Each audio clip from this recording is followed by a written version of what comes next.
Well, we've been rolling pretty hard, and you can see rolling dirty. We got all our stuff in the back, and we've been turkey hunting. And several years ago, I kind of did a little debrief on our turkey setup, and I was gonna, as I'm unpacking, getting ready for leaving again tomorrow, I was gonna pull out a couple of my favorite guns that I always keep in the truck, whether I'm hunting or guiding, and I'll pull out this one first. And this is an old Remington.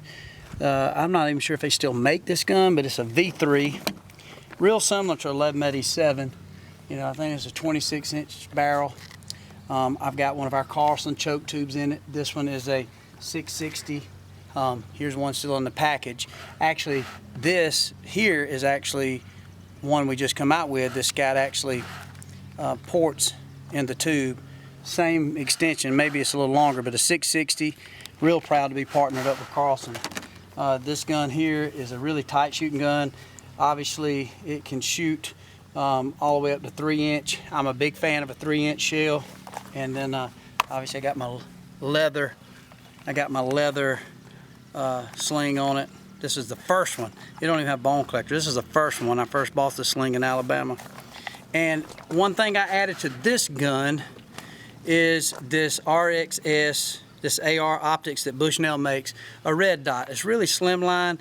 This particular V3, the reason I like it, it comes with a Picatinny rail that you can put right on the gun, and so therefore you got a red dot. So the reason I keep at least one gun, in this particular gun, with a red dot, one is it's super tight shooting, and I can give it to a kid, I can give it to an adult, and if I got somebody that I think is a beginner or an experienced turkey hunter, it's pretty simple. You got this really small red dot. When you look through, you can dial in your brightness. You can dim it down real easy if it's early morning. And man, anytime that dot is on that turkey's head or neck, it's gonna send that shot exactly where that bead is, no matter where your head is, whether you look through your left or your right eye. If you're getting a tight and have to shoot a right-handed gun left-handed, and you can get over here on your right eye, however you can do it. If you can put this dot on that target, it's gonna hit it. So this gun I really like. The features on it are pretty big. You can see, kind of like the speed shooters. Just a really good gun. It shoots tight and it's killed a lot of turkeys.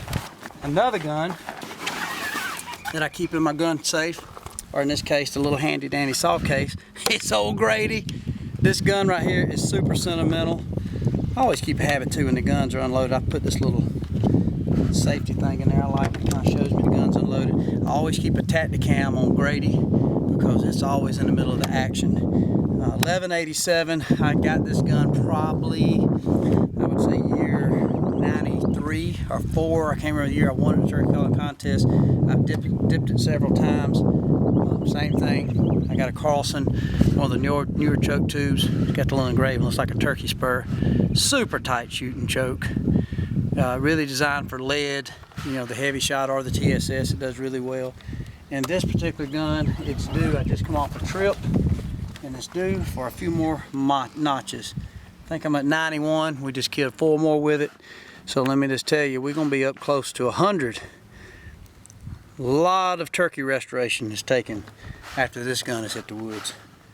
This gun is probably my favorite all-time shotgun, not because it's a particular brand, because it's just sentimental, and we've had a lot of fun times together.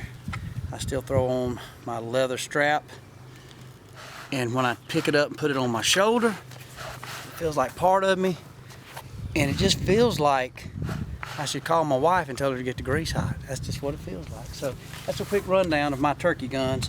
The only thing I do different is if I'm going on a trip where I think there's somebody who wants a little lighter gun, I'll throw a 20 gauge in there.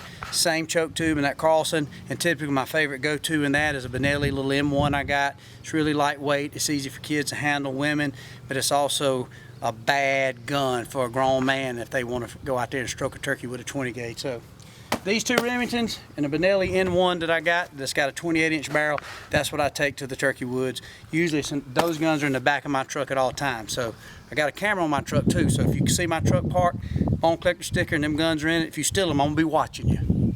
Go get you one, I promise you, you won't be let down. I do not like to see a turkey get away.